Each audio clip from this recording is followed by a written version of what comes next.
What's going on, everybody? I'm Brian Aliens, aka Wisdom W Wisdom. Welcome to our February 2019 edition of Main Assist, the monthly show helping you stay on target for all the happenings in the world of Terminus.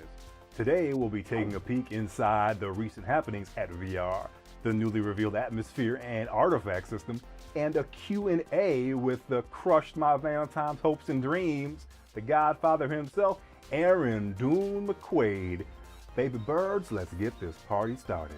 It's time to light it up.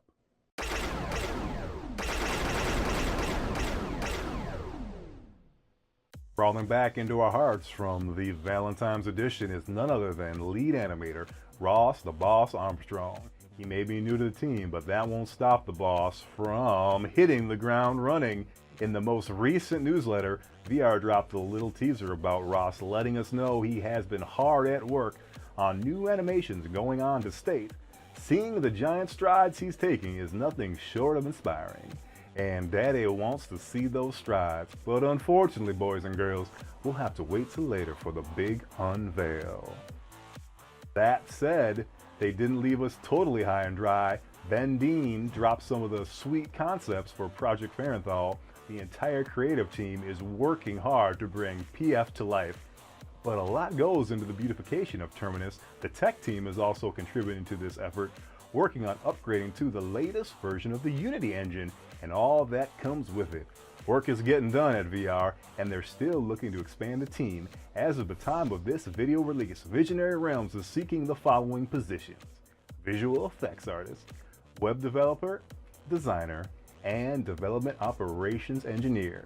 If you think you have what it takes to join the ever-growing Terminus family, apply to these positions, because surely they won't be lasting long. Are you all about the lore? Is your guild open up a position for lore officer? Would you apply? If so, this segment is for you. If not, you still want to check this segment out so you know when it's time to bust out your shield of mirrors to escape the Gorgon's lair. And to do that, you need to be familiar with Atmosphere and Artifact System, one of the elements helping to give Pantheon its secret sauce. So, fellow adventurers, what is this Atmosphere and Artifact System I speak of? Quoting from the newsletter, the Atmosphere system presents the player with environmental dangers and obstacles, or questions as we refer to them internally, that require a particular answers the player must acquire for themselves. Artifacts are the legendary rare items players can discover that offer a unique utility, that they are necessary to explore and overcome areas of the game where atmosphere exists. Just think Clash of the Titans, baby birds. There are many possible atmospheres you may run into: Pantheon, Rise of the Fallen, Silencing Mists, Fog of Confusion, Frenetic Floor, Curse of Intangibility, Heavy Air, and Shifting Walls. The one VR chose to highlight was Gloom. The Gloom atmosphere can be found around most undead ruins, crypts, graveyards, places where undead may hang out, or where paladins just consider another day at the office. The Gloom atmosphere impacts players negatively while bolstering the undead when in the area of effect. Some of the nasties associated with Gloom are draining mana over time, reduced healing, effectiveness, and increased damage received from the undead. Fear not, however, as the world of Terminus comes complete with a multitude of artifacts to combat these negative effects. Some of these rare items of power include the Skyhold Grappler, Shield of Mirrors, Ring of Anchors, Crest of Illumination, and maybe even a Bone-Woven Veil to mitigate Gloom's negative effects. As it turns out in Pantheon, the environment really does matter.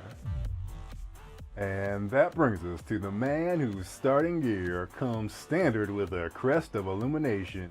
The man, the myth, and my ex-Valentine, B-Rad McQuaid.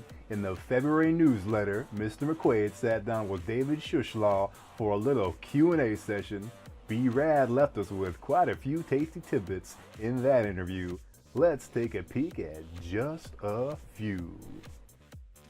He stated, "I'd like to say that Pantheon is putting the E back into PvE. Traditionally, PvE simply means fighting NPCs. Pantheon is going beyond that in a big way. Well, Mr. McQuaid, I'd say the atmosphere and artifact system fits right in line with that sentiment. Air-ah-dune also stated, "We know there's a large demographic of MMO players who want to explore a vast world with their friends, using teamwork and enjoying shared experiences. And that's one of the biggest reasons we are so excited to be working on this game." Looks like Mr. McQuaid is also trying to put the second M back into MMO as well. Makes me wonder what letter he will work on next. Went on to say, in the past, many games pretty much threw new players into the lion's den. You had to figure out you needed to group, you had to find friends to group with. In this day and age, I don't think this is enough. Pantheon will take a proactive role in bringing people together by helping them find friends, rewarding them from grouping and using teamwork, and doing anything else that helps build the community. Again, too early for details, but if you consider what I've said, I think that gives you more than a reasonable point of which to extrapolate. Man, baby birds, this episode is just jam-packed with teasers. Now I need to take a moment to speak about the segment we did in our special Valentine's edition of Main Assist. At the closing of the episode, I sent Brad a Be My Valentine's request. Baby Birds, the man left me hanging, and he broke a brother's heart. When I started reading February's newsletter, I just sat alone in my room, sitting in that gloom atmosphere, with no artifact in sight. I was in the ocean of despair, with a ring of anchors sinking ever so deeper and deeper into the dark. I was lost. And then I got the part of the Q&A where David Shushlaw asked this: "What is your vision for player versus player servers in Pantheon?" Then the sea parted and these sweet, sweet words fell from B-Rad's lips. Alternate rule set servers, as we like to call them, include PvP servers, role-playing servers, possibly even veteran servers, and a variety of other variations of the theme. We will launch with at least one PvP server, and the rule set will likely be free-for-all. But our plans hardly stop there.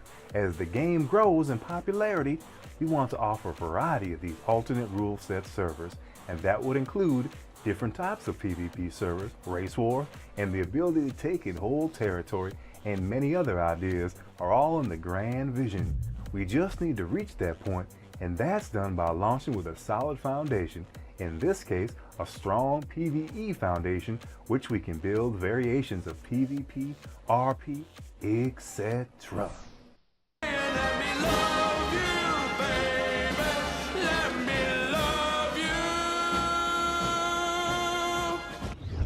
I still love you, baby. Your Valentine's present was more than a brother could have even dreamed of.